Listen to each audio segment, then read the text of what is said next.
Normal रहता है, जैसे आपको चींटी काटती है उस लेवल का। और मैं ना थोड़ा ज्यादा ही नर्वस हो रही थी पहले, लेकिन उसके कंपैरिजन इतना नहीं था। हेयर बैग्स यूज करते हैं या फिर रेजर यूज करते हैं, उससे बेटर है कि हम लोग हेयर रिडक्शन यूज करें। नेचुरल लुक आता है। लेजर हेयर रिडक्शन के बारे में सोच रही थी जाने के लिए, तो आप जिसमें hair line, lip, armpit, back, arm सब चीजें हैं। मैं आई हूँ new root hair and skin का जो क्लिनिक। तो ये लेजर थ्रू होता है, इसमें मल्टीपल सेटिंग जो होती है वो लगती है। डिफाइंड आईब्रो हो जाती है और लॉन्ग लास्टिक और परमानेंट रिजल्ट इस पे मिलता है। तो ये वाला MNRF हो गया, ऐसे ट्रीटमेंट अभी हम लोग स्टार्ट कर रहे हैं। उसके साथ साथ जैसे आपकी डल स्किन होती है तो उसके लिए मेलाज्मा होते हैं, तो उसके लिए केमिकल पील्स हम लोग स्टार्ट किए हैं। यूज कर सकते हो कि किस एरिया में आपको कराना है। So hello everyone and welcome back to my channel. तो न्यू व्लॉग में आप सभी का स्वागत है। और आज का जो व्लॉग है वो बहुत ज्यादा स्पेशल है, क्योंकि आज जो मैं जा रही हूँ मैं लेजर ट्रीटमेंट के लिए, और वो भी हमारे रायपुर छत्तीसगढ़ में। तो आज मेरा फर्स्ट डे। आज मैं सबसे पहले जा रही हूँ, वहाँ पे पता करूंगी और डॉक्टर से भी कंसल्ट करूंगी, बात करूंगी, सारी चीजें पूछूंगी। और उसके साथ मैं सारी चीजें आपके साथ भी शेयर करूंगी कि अगर मैं चाहती हूँ कि अगर आप रायपुर में हो और आपको लेजर हेयर रिडक्शन वाला ट्रीटमेंट जो है वो आपको कराना है, स्पेशली आईब्रो का कराना है या अलग अलग आपके बॉडी पार्ट्स में किसी भी प्लेस पे कराना है, तो वो रायपुर छत्तीसगढ़ में बहुत ही ज्यादा सेफ वे में हो जाता है। तो इसके लिए अभी मैं जस्ट पहुंची हूँ और मैं क्लिनिक के नीचे ही हूँ और मैं ये वीडियो बना रही हूँ। उसके बाद अभी अपन ऊपर चलते हैं, डायरेक्ट कंसल्ट करते हैं, बातें करते हैं, क्या क्या प्रोसेस है वो सारी चीजें पता करते हैं। अगर अपने को समझ आएगा तो कराएंगे। तो चलते हैं। थोड़ा अंदर से डर भी आ रहा है, फीलिंग भी हो रहा है, बिकॉज इस तरीके का कभी कोई ट्रीटमेंट कराओ तो अंदर से थोड़ा सा लगता है, बट फिर भी वो जो होता है वो टारगेट करता है ओनली हेयर फॉलिकल्स को। तो चलते हैं और फिर जो भी डिटेल्स रहेगी वो मैं आपके साथ शेयर करूंगी। Let's go. तो अभी फिलहाल मैं आ चुकी हूँ क्लिनिक और थोड़े टाइम वेट करना पड़ेगा क्योंकि बहुत सारे ऑलरेडी आए हैं पेशेंट। तो यहाँ पे अपन बैठते हैं और ये जो है क्या क्या होता है उसका पूरा है। तो देख सकते हो अभी फिलहाल मैं आई हूँ new root hair and skin का जो क्लिनिक है वहाँ पे, और मैं जो कराने वाली हूँ वो भी दिखाती हूँ, क्योंकि इनके यहाँ और भी बहुत सारे जो चीजें वो होती है। तो मैं अभी फिलहाल जो कराने वाली हूँ, देख सकते हो आईब्रो का, जिसमें जैसे स्पेयर आईब्रोज होते हैं, पैची होते हैं, ग्रोथ हेयर लॉस होता है, और जो भी होता है उसकी वजह से ये सब कराते हैं, जिससे नेचुरल लुक आता है, डिफाइंड आईब्रो हो जाती है और लॉन्ग लास्टिक और परमानेंट रिजल्ट इस पे मिलता है। अभी फिलहाल मैं थोड़े टाइम के लिए वेट करूंगी, उसके बाद कंसल्ट करेंगे अपन, क्योंकि कुछ कुछ तो मुझे डाउट है ना, वो भी तो पूछना पड़ेगा, उसके बाद फिर प्रोसेस होगा। तो अभी फिलहाल मैं डायरेक्टली सर के पास ही आ गई हूँ और मुझे भी कुछ कुछ डाउट है। मैं सोची सर के साथ ही हम लोग डायरेक्टली डिस्कस करते हैं। तो सर जैसे कि ना मैं लेजर हेयर रिडक्शन के बारे में सोच रही थी जाने के लिए, तो आप थोड़ा सा बता देते तो क्या क्या प्रोसेस है, कैसे कैसे होता है वो बता दीजिए। जी, लेजर हम लोगों को तब यूज करना है जैसे अनवांटेड हेयर्स होते हैं, लाइक हम लोग जैसे हेयर बैग्स यूज करते हैं या फिर रेजर यूज करते हैं। उससे बेटर है कि हम लोग हेयर रिडक्शन यूज करें। हेयर रिडक्शन क्या होता है, इंडिया में जनरली डायोड लेजर ही यूज होती है हेयर रिडक्शन के लिए, जो कि comfortable with Indian skin, right. और जो लेजर है वो डायरेक्टली आपके मेलानिन को टारगेट करती है और आपका ग्रोथ जो होता है उसको स्लो करती है। That is LHR, hair reduction.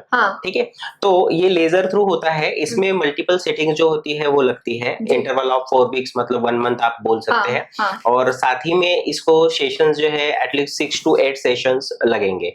जैसे बहुत से फीमेल्स को हार्मोनल हेयर्स होते हैं, जैसे कोई PCOD होता है, हाँ राइट, तो उनको चिक्स पे थोड़े से ग्रोथ दिखेगा या फिर चीन पे या फिर अपर लिप्स में दिखते हैं, तो वो हेयर रिडक्शन के द्वारा वो रिडक्शन कर सकते हैं। अच्छा, सबसे पहले तो अपन नाम ही बता देते हैं कि अपन न्यू रूट क्लिनिक में आए, जो कि शंकर नगर में है ना?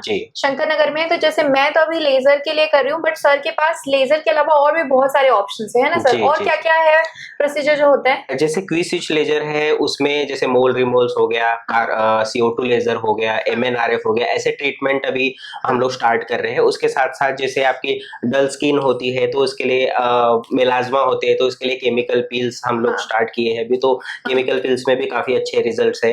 वो अकॉर्डिंगली आपकी कंडीशन की एक्नेज है या फिर मेलाज्मा है, सनटैन है, तो उसके वजह से उसके हिसाब से जो जो पिल रिकमेंड हम लोग करते हैं, जो कि एक session hardly half an hour में कंप्लीट हो जाता है और अच्छा ग्लो भी होता है। साथ ही साथ में हमारे पास में हाइड्रा फेशियल भी है, कि जो आप हाइड्रा फेशियल ले सकते हैं। जैसे इंस्टेंट ग्लो आपको मिलता है, जैसे पार्टी जाना है तो जैसे जनरली हम लोग बाकी सैलून में जाके नॉर्मल फेशियल करते, तो दैट्स मीन कि वो एक नॉर्मल होता है कि थोड़ा सा आपको स्क्रबिंग एंड ये होता है, बट इसमें डीप क्लींजिंग होती है हाइड्रा फेशियल में, तो प्रॉपर हाइड्रेटेड होती है फेस और उसके हिसाब से आपको अच्छा ग्लो मिलता है। उसके बाद में आपके जितने भी जैसे मेलाज्मा हो गया, पिगमेंटेशन हो गई, या फिर आपको डार्क स्पॉट्स हो गया, उसमें भी हम लोग केमिकल पील यूज करते हैं, क्यू-स्विच लेजर यूज करते हैं।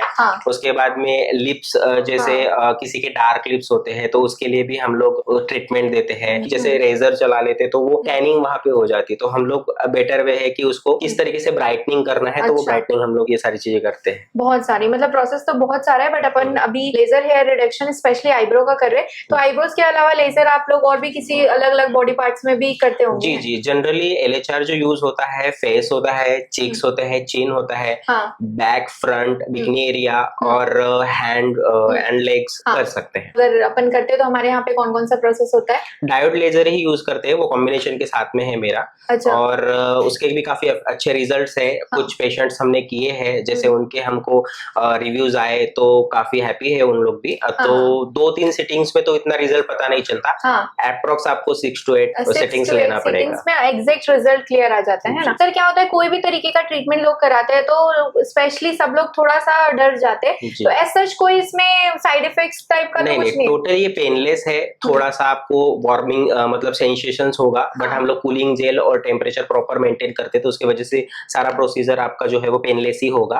और रिडक्शन मतलब बहुत सा मीथ भी है कि सारे पेशेंट्स को ये लगता है कि हेयर लेयर रिमूव कर रहे हैं, मतलब वो रिमूव हो रहे हैं, पर रिमूव नहीं, वो रिडक्शन होते हैं, धीरे धीरे कम होते हैं, तो ग्रोथ स्लो होता है। तो इसको फ्यूचर में आपको मेंटेनेंस की भी जरूरत पड़ सकती है। मतलब अगर आपने 6 to 8 सिटिंग्स अगर आपने लिए भी है, तो फ्यूचर में 1 साल बाद ट्वाइस इन ईयर आपको एज अ मेंटेनेंस थोड़ा बहुत उसको टचअप करना पड़ेगा। मेरे को भी लगता है अभी थोड़ा प्रोसेस करना चाहिए। तो फिर भी कितना टाइम लगेगा सर पूरा कंप्लीट प्रोसेस? कंप्लीट प्रोसेस आपका जैसे फेस है तो अप्रॉक्स 1 आवर लगेगा। अच्छा, 1 आवर में पूरा हो जाएगा, है ना? तो ठीक है, अभी अपन करते हैं प्रोसेस। सारी डाउट्स तो क्लियर हो चुके हैं। ऐसा कोई डाउट नहीं। अगर आपको कोई डाउट है तो कमेंट कर सकते हो, अपन डेफिनेटली उसका रिप्लाई करेंगे ही करेंगे।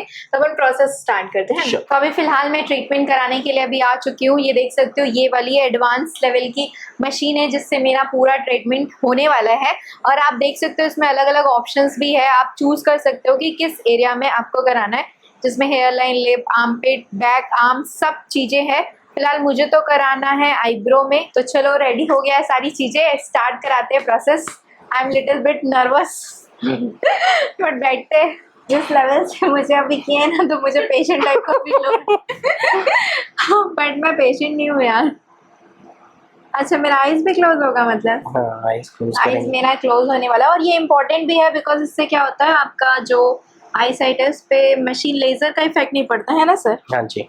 तो इस रीजन से आईज को प्रॉपर्ली कवर करते हैं एंड देन फिर लेजर का प्रोसेस स्टार्ट होगा। ये जैसे मेल्स में बियर्ड को हमको शेड करना है, या फिर आईब्रो सेट करना है जी, या फिर ये अपर लिप्स आते हैं, चिन के पास आते हैं, ये पोर्शन जो है इसमें हम लोग इससे प्रॉपर लाइनिंग सेट कर सकते हैं। जैसे भी आप बार बार ये अनवांटेड हेयर जो ऊपर के होते हैं उसको सेट करते हो, तो उसको अपन सेट कर सकते हैं। तो अभी आप ऐसा मार्किंग कर रहे हो ना जेल से? जी, ये जेल अभी इसलिए लगाया क्योंकि आप इसमें कूलिंग इफेक्ट रहेगा। ओके। हाँ। तो अभी सबसे फर्स्ट प्रोसेस जो है आईज को कवर करना है, फिर रेडनेस हो जाएगा। हाँ, रेडनेस रहेगा थोड़ा। कितने टाइम तक? 2-3 घंटे।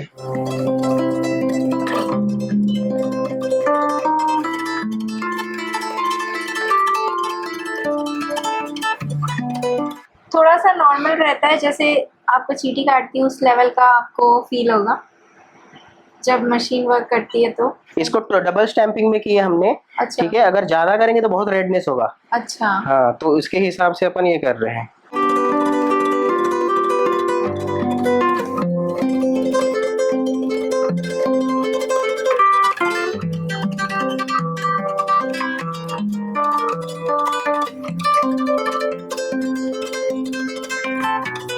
तो अभी फिलहाल हो चुका है मेरा पूरा प्रोसेस कंप्लीट। अभी फिर भी मेरी आईज क्लोज है, तो ओपन करती हूँ, मैं देखती हूँ मेरा फेस। सर ने बोला था कि थोड़ा सा रेडनेस होगा, अब एग्जैक्ट कितना रेडनेस हुआ है वो तो मैं ओपन करूंगी तभी पता चलेगा। तो ओपन करते देखते हैं। और मैं ना थोड़ा ज्यादा ही नर्वस हो रही थी पहले, लेकिन उसके कंपैरिजन इतना नहीं था। बस हाँ, इतना लगता है कि जब प्रोसेस होता है तो आपको पता चलता है, जैसे चींटी ऐसे करती है तब आपको फील होता है, सेम एज इट इज ही फील हो रहा था मुझे इस पार्ट पे। और मैं ओनली आईब्रो कराऊंगी ऐसे टाइप का सोची थी, बट फिर प्रोसेस बियर कर लिया मैंने, मतलब पेन। तो फिर मैंने फिर इस प्लेस पे एंड अपर लिप वाले इधर पे भी कराया है। और सर बोले थोड़ा सा रेडनेस होगा, तो मेरे को खुद देखना है कितना रेडनेस हुआ है, लेकिन हाँ थोड़ा सा माइनर सा ऐसा फील हो रहा है कि कुछ तो हुआ है ऐसे टाइप का। बाकी ओवरऑल अच्छा था। ये मिरर है, मिरर में भी देख लेती हूँ। अरे उतना तो रेडनेस नहीं है यार, मुझे तो बहुत ज्यादा लग रहा था। अच्छा यहाँ पे सर पहले मार्किंग किए थे इस एरिया पे, उसके बाद फिर किए थे यहाँ पे। मुझे थोड़ा सा लग रहा है, बाकी इस प्लेस पे ज्यादा नहीं है, मेरे को थोड़ा सा लग रहा था। और रेडनेस तो नहीं है। बाकी ना ये लगाने के लिए सर ने बोला है कि आप सनस्क्रीन लगाओ। सनस्क्रीन जनरली भी लगाना चाहिए, क्योंकि उससे क्या है आपके फेस में ना जो टैन होता है वो नहीं होगा। तो अभी तो खैर मैंने प्रोसेस कराया तो मुझे ये लगाना ही पड़ेगा। ये देख सकते हो, ये फोटो सेफ का SPF 50 वाला सनस्क्रीन है, तो अपन इसको अप्लाई करते थोड़ा सा। और अभी 2-3 दिन ना सनस्क्रीन लगा के ही बाहर जाना है, ऐसे नहीं जाना, मतलब डायरेक्ट सन एक्सपोजर में नहीं जाना है। तो फाइनली मेरा प्रोसेस हो गया है कंप्लीट। अभी मैं जा रही हूँ क्लिनिक से बाहर, और ओवरऑल जो मैं बोलूँ मेरा एक्सपीरियंस काफ़ी सही था, अच्छा था। और जैसा मैं सोच रही थी और डर रही थी वैसा तो नहीं है, लेकिन हाँ हाफ एन आवर 1 आवर का एटलीस्ट टाइम लगता है, और फिर उसके बाद आपका जो प्रोसेस है वो कम्प्लीट हो जाता है। मैंने ये वाले एरिया पे भी कराया, बिकॉज क्या होता है ना कभी कभी इधर पे भी हेयर्स आ जाते हैं। अपर लिप्स पे भी कराया, एंड ये तो मतलब हुआ ही है, आप लोग बता सकते हो। और फर्स्ट वीडियो में आपको कोई भी रिजल्ट एग्जैक्ट समझ नहीं आएगा, इसके लिए आपको एटलीस्ट मिनिमम 6 to 7 सीटिंग लेनी रहती है, उसके बाद आपको होता है। और ये परमानेंट नहीं होता है, रिडक्शन ही होता है। जैसे ये ग्रोथ होती है वो रिड्यूस होती है, ऐसे परमानेंटली ऐसा हेयर आपको आएगा ही नहीं बाद में, वैसा कुछ प्रोसेस होता नहीं है। बाकी इससे रिलेटेड आपको कोई भी डाउट है, कमेंट है, तो आप मुझसे पूछ सकते हो, मैं आपको पूरा डिटेल भेज दूंगी। तो अभी के लिए thank you so much guys, और कैसा लगा वीडियो कमेंट करके बता सकते हो। Okay bye bye.